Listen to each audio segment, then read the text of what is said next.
Ok, bonjour à tous, ou bonsoir, selon votre localisation. Je fais cette vidéo à la suite de la première que j'ai postée par rapport au formulaire dans l'écosystème qu'il faut remplir si vous voulez faire partir de la plateforme que H. Moufari, le, euh, le PDG de OnPassive, a décidé de mettre sur pied pour permettre de faire la transition entre OnPassive et le nouveau business. Ok? Donc, il y a quelques questions qui ont été recensées et je me suis aussi inspiré des posts de Chris Johnson, qui est l'un des leaders d'OnPassive, sur sa page Facebook. Donc, j'ai ces questions devant moi, je vais juste les lire, ok? Et vous allez certainement vous y retrouver.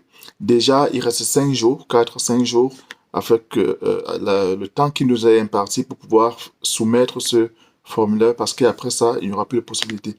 Ok, la première question qui est revenue, si j'ai plusieurs comptes, que dois-je faire? Si vous avez plusieurs comptes, remplissez simplement le formulaire pour un seul compte, votre compte principal. Ok? Parce que vous ne pouvez vous représenter que une seule fois. H a besoin d'une personne et non d'un compte. Donc, si vous avez plusieurs comptes, ce n'est pas nécessaire de faire plusieurs formulaires. La deuxième question, puis-je soumettre tous mes comptes à mon nom? Euh, Vous ne pouvez pas le faire. Ça rejoint la première question. Euh, Si vous avez des personnes dans votre équipe que vous représentez, par exemple vos enfants, ils sont mineurs, ça ne passera pas. Mais s'ils sont majeurs, vous pouvez soumettre le formulaire à leur place, mais il faudrait que les informations soient relatives à cette personne-là. Ok? Donc, si vous voulez soumettre deux, trois, vous pouvez le faire, mais avec des noms différents. Rassurez-vous avant de remplir le formulaire, de bien changer le nom dans l'écosystème. Ok?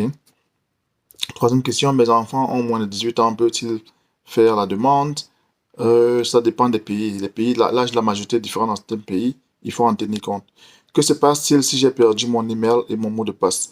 Vous devez attendre que la personne de votre choix devienne leader parce que si vous avez perdu accès au back-office, vous ne pouvez pas faire le formulaire de toutes les façons. OK?